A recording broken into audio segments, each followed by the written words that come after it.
Where does the Texans starting lineup stack up versus the rest of the NFL? ESPN put together their top starting lineups in the NFL. They have the Houston Texans scroll all the way down to number 8. Now, the Texans starting lineup, offensively, I think they got it right. Stroud, Mixon, your receivers, Diggs, Collins, Tank. They have a fourth receiver, Noah Brown. Tight end Schultz, your offensive line from left to right. Tunsil, Kenyon Green, Juice Scruggs, Shaq Mason, Titus Howard. They nailed that. Their defensive starting lineup, they have 3 edges and 2 defensive tackles. That's a weird formation. But they have the 2 defensive tackles. They have Foley. They have Kurt Heinisch on the edge. They have Danielle Hunter, Will Anderson, Nico Autry. I feel like they're selling Settle short here a little bit. Settle over the kid from Notre Dame. Yeah, I would have Settle ahead of Heinisch on my depth chart. Their 2 linebackers, Azeez Al-Shire, Christian Harris, no argument there. Their 3 linebackers, Stingley, Desmond King, Kamari Lassiter. So ESPN is saying that Lassiter wins the outside corner spot opposite of Derek Stingley because King would be your nickel in this case. Although don't sleep on that guy that they signed out of New England. I think he's got a chance to unseat Desmond King which isn't a guarantee. Kamari Lassiter wins the outside corner spot. Could be that Lassiter's your nickel corner. I'm looking forward to seeing how that all plays out. And then your safeties, Jalen Petrie, Jimmy Ward. No argument there. I feel like they mostly got it right. Settle for Heinisch, like whatever. That's small potatoes when you look at it from that point of view. All right, so the Texans at number 8. Is this too low? Is this too high? I think there are two teams that they're below that they should be ahead of. Just to give you the top 10, Philly's at number 10, Buffalo's at 9, Texans are at 8, and then I have two teams in the top 7 that I think the Texans should be ahead of. Number 7 here is Cincinnati, number 6 is Dallas, number 5 is Detroit, 4 is the Jets, 3 is Baltimore, 2 is Kansas City, and number 1, the San Francisco 49ers. Do you want me to tell you the 2 teams, or do you want to guess the 2 teams that I have ahead of that I have the Texans ahead of? I think we should list who we would have in front of them, and then see if that matches yours. Go for it. I think the first one for me is Dallas. I think that Dallas has talent. I think that the Texans have more talent than the Dallas Cowboys. I think that they have one go-to big play receiver. They don't have anything in the backfield. To me, I know Ferguson's a good tight end, and their line took some hits. So just from an offensive perspective, they've got some studs at certain positions, but I don't think that overall across the board on both sides of the football, the Dallas Cowboys are better than the Houston Texans. Okay. That is one team that I have. Brian, you want to take the a shot? Texans ahead. Yeah, Cowboys is definitely one of mine. I have the Texans 6th. For the reasons Joel mentioned. The other one I would probably give is the Bengals. I think the Bengals are top heavy. I mean, you can make an argument that obviously Joe Burrow and Jamar Chase are better than anything the Texans have at the starters at those positions. And they've got some nice players across their lineup, but I don't think it's as deep and as talented as the Houston Texans. So I would put the Texans ahead of the Bengals and the Cowboys. Y'all nailed it. Am I that predictable? Am I that easy to read? Yeah, those are the 2 that I have below the Houston Texans. I mean, the Texans went into Cincinnati last year with Joe Burrow and beat them in Cincinnati, and we think the Texans are better.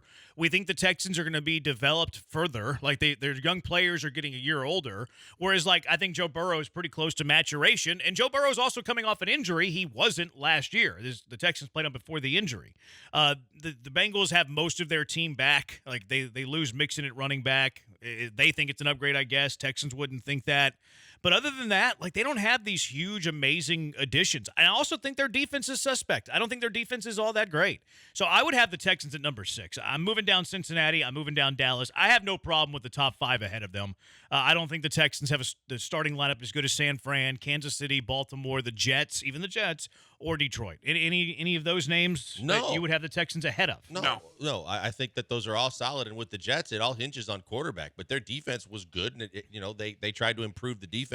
Their offensive line was suspect. They did a whole hell of a lot with free agency in the draft to upgrade that. And their skill positions are really good. I'm going to nitpick the Jets there a little bit. Doesn't it always hinge on quarterback for every team, though?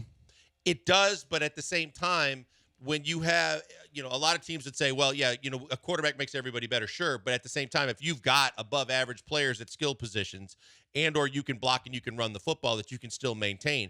But as long as they got any kind of above average quarterback play, they have weapons all across the field. I think that a lot of teams, like Dallas, for instance, I think that, no matter what, Dak is, you can say whatever you want about Dak. But other than CeeDee Lamb, I think they took a huge step backwards in terms of the offensive progressions, that even if you had a second-string quarterback, if you had weapons to throw to, like and get the ball out of your hands quickly, and you become more of a game manager, I think you could still be a really good football team. So why does Rodgers have question marks? What do you mean?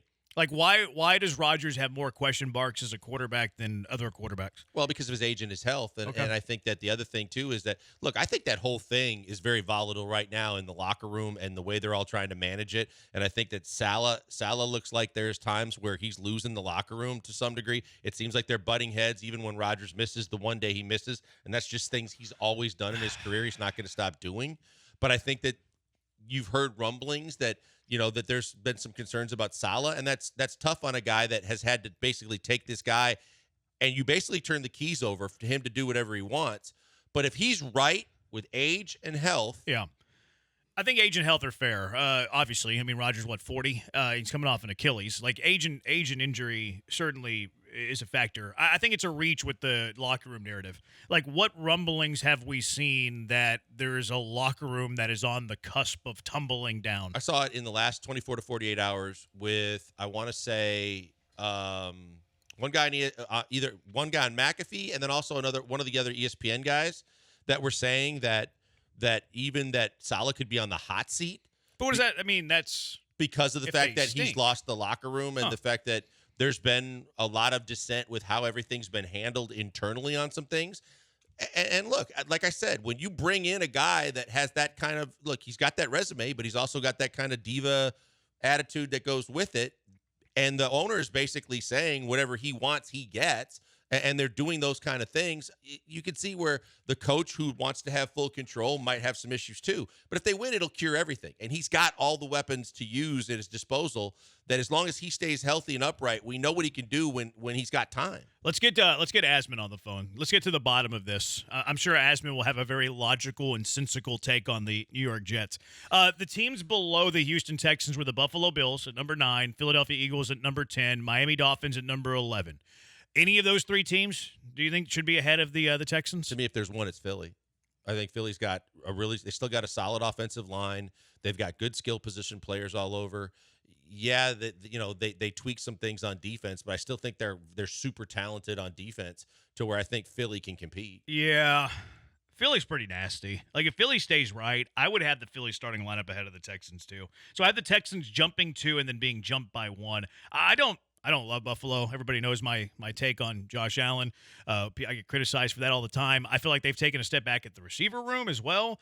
I do love Ed Oliver, though. Go Cougs. Miami, I think Miami's kind of just sexy. Like, I don't know how great Defense. Miami is. I just feel like they're sexy. Defense They worries were me. super hurt last year, though, to be fair.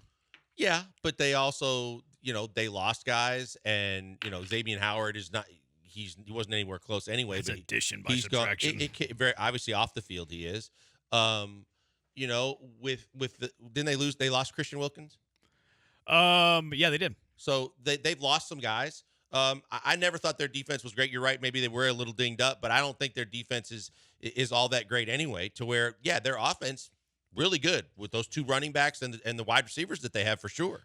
He went to the Raiders. I forgot where he went. Wilkins went to the Raiders. But, yeah, I knew he left Miami, just didn't realize where he went. Are any of those teams ahead of the Texans for you, Brian? Yeah, I mean, I guess I would agree with the Eagles if they hit their absolute upside. I mean, Jalen Hurts and then the combo of Devonta Smith and A.J. Brown, I think could be greater than what you could put out there at quarterback and wide receiver if they all hit their ceiling. They were just so, full of turmoil last season from the 10-1 start to the 1-5 finish and they changed both their coordinators. You're going to have to see it proven on the field, but I think if they hit their upside, their roster, especially that defensive line's nasty too, I think they could be moved ahead of the Texans. 8341, disagree with Philadelphia before the Texans. I hate Nick Sirianni. That's a strong word. I shouldn't have said that. You think he's a clown? I think he's a jabroni. I think he's a clown. I don't think he's good at his job. I think he relied on his coordinators when they had success 2 years ago. They brought in Kellen Moore, who I have respect for as an offensive coordinator. They had the number 1 offense with Dallas a few years ago, and that offense is legit. I mean, that offense is so good. Jalen Hurts, talk about the weapons that Jalen Hurts has around him. Saquon Barkley, if he's healthy for 12 games. Brown, Devontae, Dallas Goedert. Like, that offense can be pretty legit as long as Sirianni gets out of the way. Somebody said that they disagree about the Eagles ahead of the Texans. I think that's a good conversation. I would have the Eagles with a higher potential, kind of like O'Brien put it.